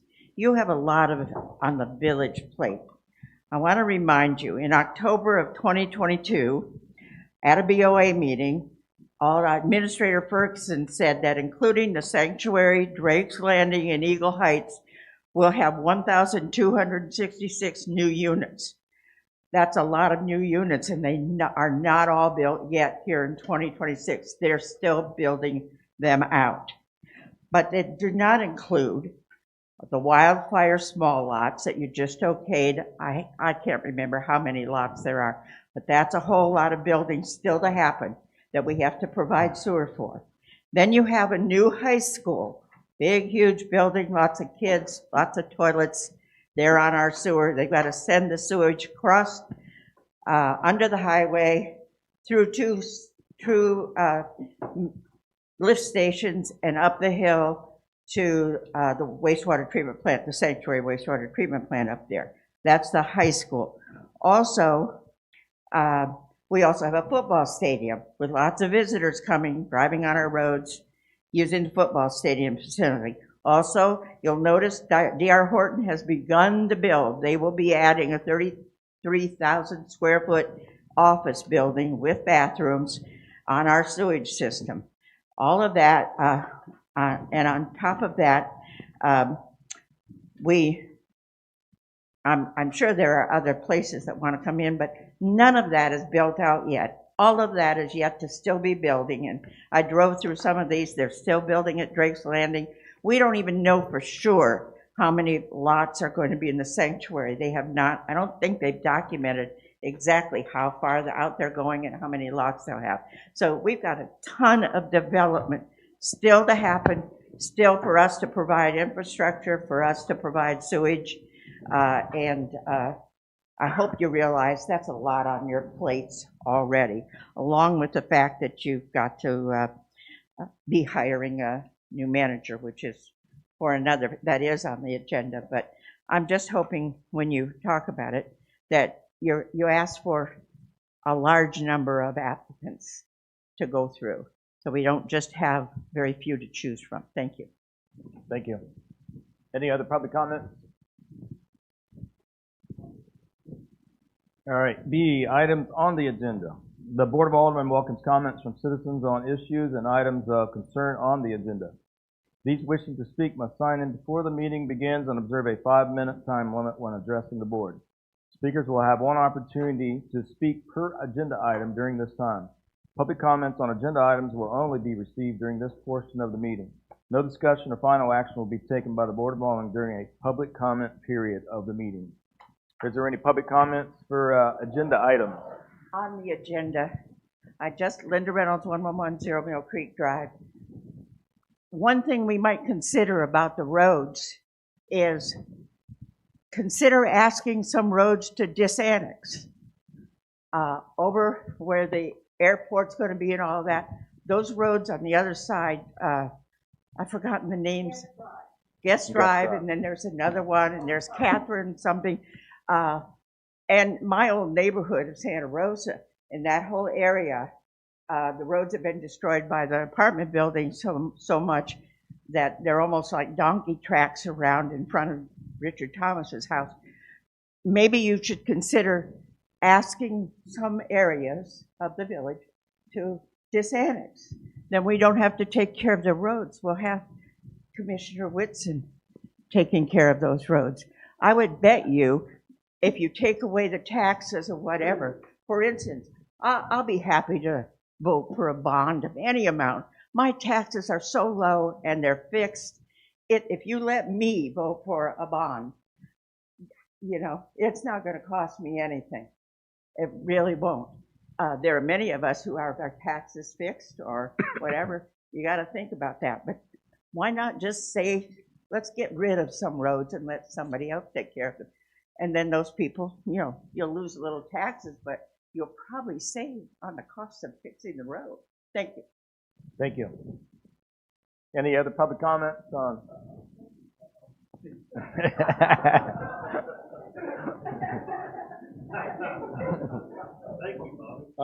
I deserve a rebuttal, I think. No, I don't disagree with that. Anything that ever comes out of the Village of Salado will be a county road, and I will take care of every county road precinct too, like I have for 7 years, and as long as I'm in this job, I'll continue to do that. I did want to give you a little bit of input on the draft that we talked about a little bit today, just for your figures, so that when you discuss this in the future, or y'all are mulling it over yourselves, you kind of have a little bit of an idea. As the county, we have always chip sealed our own roads and done our own maintenance. We build very few new roads in the county. When we do, it usually is a major highway and has to become a major highway, and we go through K-Tempo or other sources to get that funding. There are quite a few places out there to get funding. In order to get that funding, however, you not only need to have this plan, but you better have an idea of the scope, and if you can, which costs money, have a plan set in order, particularly for roads that you need to make corridors, your major arterial roads. If you get that paper ready, shovel ready, so that you've got the engineering done, you've got everything laid out, you can go find a lot of that funding at that point in time. So I would encourage you to not just, I know you got to fix roads and you got to put the money in those roads, but as you can squirrel away a few dollars here and there to get the engineering done, funding can be found, whether it's through Carter's office or county monies, or I mean, there's a lot of avenues for that. If they apply to those types of roads, the major arterials typically qualify for those types of funding. So, but you got to get the legwork done, because when somebody comes up with some money, if you're not ready to go, it goes to everybody else before you get it. So, like West Village Road's been waiting 3 years now, nearly, on that project. If we'd have had that project built 3 years ago, you probably would have got more money from Carter by now, and it'd be another funding source. Time is of the essence anytime you're talking about your roads. To another point, it costs us right now about $40,000 to chip seal a 20-foot wide 2-lane road. So I think he gave you, I know he gave you lane miles. That's one lane, and $2 to $3 million, what that report says it takes to rebuild one, and that's probably right. The chip seal, the roads you have currently are predominantly chip seal roads that were built by the county. He's absolutely right. You've got a good stable base underneath. There's a lot of limestone in the soil here, so the soil below your subgrade is good, solid soil, or your subgrade, excuse me, and then your base that you have on there was put there to be a county road. And a lot of these roads in Old Town Salado were dirt roads before they were chip seal roads. So that road has been beaten and worn down and put into place by a lot of horses and carriages and cars and trucks over the years. So they are very stable underneath that road. Chip seal is by far your best option and cheapest option to do as much as you can on all these roads around here. I know everybody wants asphalt roads, but asphalt is much more expensive and is more expensive to maintain once you put the asphalt down. And you got to put curb and gutter, or at least curb, on those asphalt roads to hold that asphalt in. You cannot, please do not ever lay asphalt on a chip seal road and not have a curb on it in the future. You're wasting your money doing that. That has happened in the past here. But just food for thought, if you want to start doing the math on it. I did talk to Solomon a little bit afterwards because his draft does not tell you in there which roads he's recommending chip seal for, which roads he's recommending to be retopped. But some of the numbers that he has in there for some of these roads that I've driven and I've seen, and the county has topped some of these roads within the last 6 years. I think it was the last one that we came in and we did Chisholm Trail, we did Baines, there were a couple, Royal, which is going to get rebuilt anyway, so that's a moot point. But bottom line is, a lot of these roads can be sealed back up with chip seal because you've got 15 layers of chip seal on top of 2 foot of base already, or a foot of base, and you've got subgrade that goes to bedrock. So those roads can be maintained very cheaply with chip seal, but if you got holes in them, you got failures, as Alan pointed to, those failures have got to be cut out and rebedded and put back to right. But most of the roads that you have are pretty solid roads still, and you can chip seal a whole lot for a little bit, and that'll give you another 5, 6, 7, some of these roads no more traffic you got on them, 10 years out of it before you got to touch it again, which can extend that 10-year schedule you got right now. And he has that data. It's not in your report, but he can pull that data and tell you what roads specifically are chip seal versus need a top coat on them or not. So those are pertinent. That's pertinent information to have, because you can do. I think you can do the vast majority of those roads in chip seal for a fraction of the cost that he's currently figuring in there to top over, and give you 5 to 10 years more on that road. And you're not kicking the can down. You've maintained it properly to keep it safe and keep it from coming apart, keep the water out of your sub base for quite a few more years. So there's a lot to that. Okay, thank you. Anybody else? Darlene? Darlene Walsh, 1001 Mill Creek Drive. We live right next to the Low Bridge, as many of you know, so we get to see the traffic that crosses into Mill Creek. And there are a lot of very, very heavy concrete trucks, garbage trucks, recycled garbage trucks. I mean, heavy stuff going across. And you can tell it by the roads. There's a lot of big chunks missing, like he was mentioning before, right there as you cross and start to go up the hill, and a number of places. Anyway, I have friends that live on Guest Drive, and probably many of you have never been on Guest Drive. It's off 2268. It's a dead-end street. There are such huge potholes on that street that I have friends who've had to have new transmissions or shocks just to get back and forth to work or wherever. It's really bad. And Oak Park, too. That's a very old street, right off 2268, smaller houses.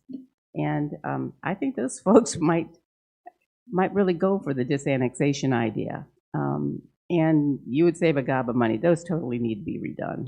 But go ahead, take a look. Drive down those roads. Those are interesting. Good luck.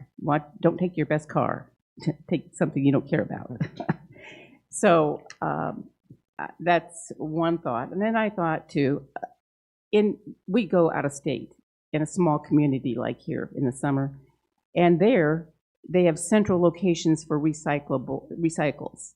They put them in like school parking lot or, someplace central, and people take their recycle there, and that saves another huge, heavy truck from going up and down their roads. And it works up there. I don't know why it couldn't work here. I think we contract, the town contracts or puts out for bid garbage disposal, I believe, or they used to anyway. So it's just a thought about that possibility of having a couple of maybe central locations. That'd eliminate some traffic and maybe save a little time on the roads. And then also, I think I've heard in past about posting signs about the weight of trucks. Probably could use some more signs about how heavy the trucks can be to go through neighborhoods with older streets, especially our arterial roads. But even the other roads, in 2010 we had a flood. And I live on Mill Creek Drive, and about 8 of the houses on the end of that drive, including where Dr. Bird and Kim Bird live, they were flooded. And that road, the flood really caused a lot of damage to the end of that road in front of Jack Camo's house. And Mike and I drove down there about 5 in the morning after that flood, and you could have whitewater rafted out of the water coming out of bedroom windows. It was totally flooded. And so that did a lot of harm to the roads. And the last time that road, and we've been here since '93, ever got any attention, real attention, was '98, '99, before we were incorporated in 2000. And that was when Tim Brown was commissioner, and he came through and he did as best as he could do because he knew after we incorporated, he wouldn't have an ability, and his parents were living in Mill Creek at the time, to help us. So he did a lot of work right before we incorporated, especially on our road. So, and that's the last time we've really had any great amount of work done on there, except for a little bit of patching here and there. Anyway, those are my ideas. Thank you for your time, and thank you for your work. And we are looking at doing some work on guest drive and that too, just so you know. Guest drive. Yeah, it's across the highway. Guess. Yeah. Yeah. Yeah.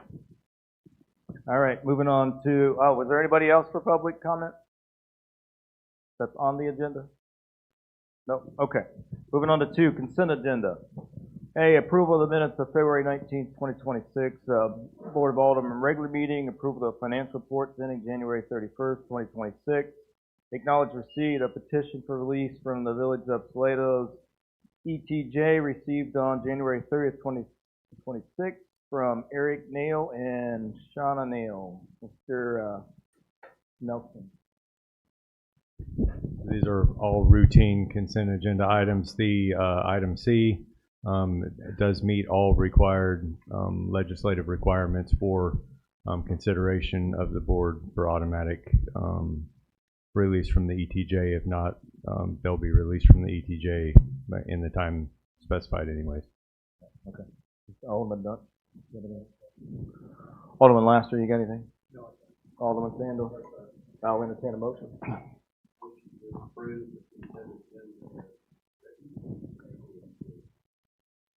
Alderman Laster has made a motion to approve a consent agenda as presented. Second. Seconded by Alderman Dunst. All those in favor say yes. Yes. Yes. All those opposed say no. Is there any abstention? That passes 4-0. Item 3, discuss and consider possible action then. We did not remove anything from the consent agenda. Item 4, A, discussion, consideration, possible action of road and drainage study. I think we decided to go ahead and table that action for a workshop at our next meeting in. Did you wanted to do a standalone workshop, correct? Did you want to do that toward the end of March? Just trying to clarify before you make a motion and we're stuck. Well, I think generally the board was interested in allowing constituents and all to come in and hear us go through that, right? Yep. So it's just a standalone workshop where it's open to the public. Is that what you're talking about? Yeah, I think we need other subject matter experts such as Bobby Whitson, I think especially after his open comments, that give us some ideas how we might, yeah. Yes to that, and my answer is yes. Okay. So I'll make the motion to between now and the end of March. schedule a workshop to the public is open to, including involving subject matter experts like Bobby Whitson. All right, Alderman Dunson's made a motion to have a workshop by the end of March. Second. All right, seconded by Alderman Sandor. All those in favor say yes. Yes. All those opposed say no. Any abstentions? That passes 4-0. B, discussion, consideration, possible action to approve resolution authorizing application for the acceptance of fiscal year 2027 Homeland Security Grant Program funding. I don't have anything additional for the workshop.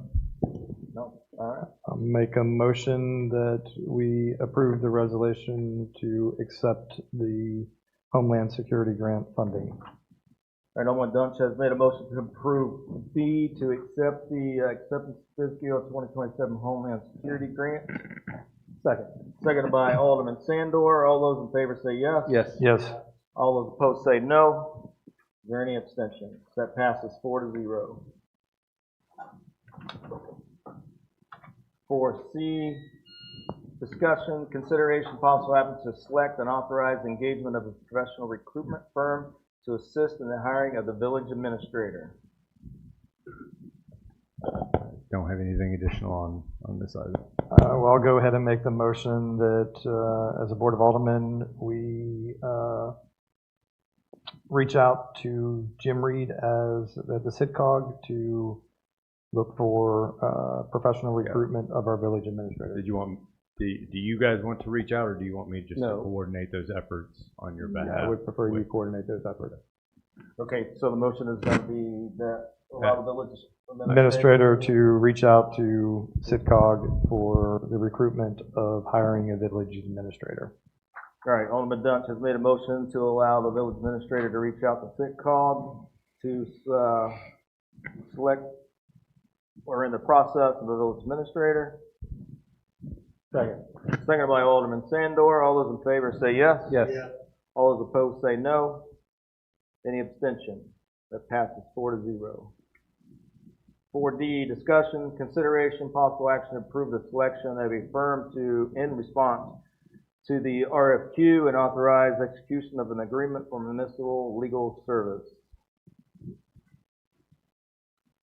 As I referenced earlier, I'm happy to go whichever way the board would like. If you'd like me to reach out to one or two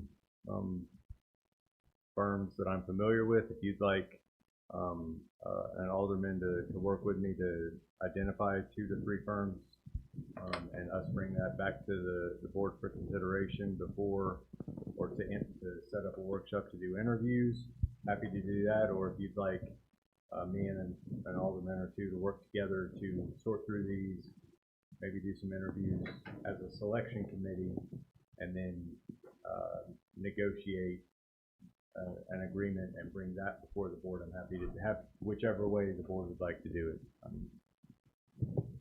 Alderman Sanders, I have no comment. no comment? Alderman Lasker. Alderman Dunn. No questions. Need a motion then to, what do we want to do? I will make the motion that we basically empower our village administrator to reach out and narrow down the candidates to the top 5. We only have 5. Okay. Yeah. Okay, that was 5. All right. All right, then I'll rephrase it. Make the motion to empower our village administrator to, with 2 of a committee members from this board, to sit on a committee to narrow it down. All right, Alderman Dunch has made a motion to allow the village administrator the authority to,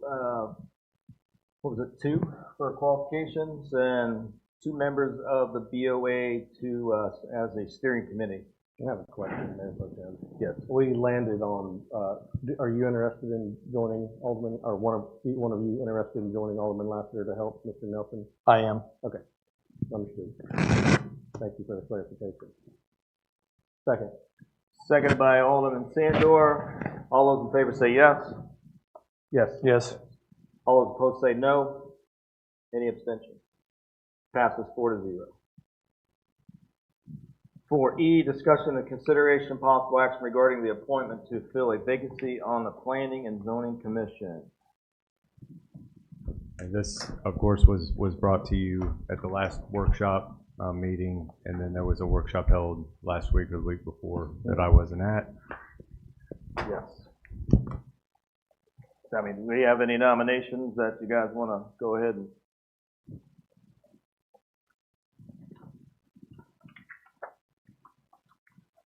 Is this going to be just for till May, or is this going to be May and 1 year? So staff would ask that you do the appointment May through the next term, because this term does end in May, and then in May, or probably around June, there'll be 3 or 4 more P&Z slots opening up, to my understanding. So we will have a whole slew of appointments that need to be made with a consideration of what those dates need to be so that everybody's not on the same cycle. Only question I had, I thought I had the opportunity to interview both candidates. They were both qualified candidates, but do we have the option of doing an alternate as well? So there is the option to do an alternate. At this point in time, I would recommend probably not. I know when we originally brought this, an alternate was a conversation, but since we're so close to that next appointment timeline, I think it's better just to appoint a regular member, and then at the wholesale appointment through that process, appoint maybe an alternate or 2 according to the ordinances. No, I agree. I think it should just be 1 for now. That's up to you guys. Yeah, I understood we were picking between 2 people that we interviewed at the last meeting we had, and it was for the completion of the existing term plus 1 new 2-year term. It's a 2-year term, correct? Correct. Okay. I feel further clear. So we have any nominations, or not nominations, any motion to appoint? I'll make the motion to appoint Austin Brown. All right, Alderman Dunk has made a motion to appoint Austin Brown. Is there a second? Second. Seconded by Alderman Sandor. All those in favor say yes. Yes. Yes. All those opposed say no. Is there any abstention? That passes 4-0. I move to adjourn. 7:07. Adjournment.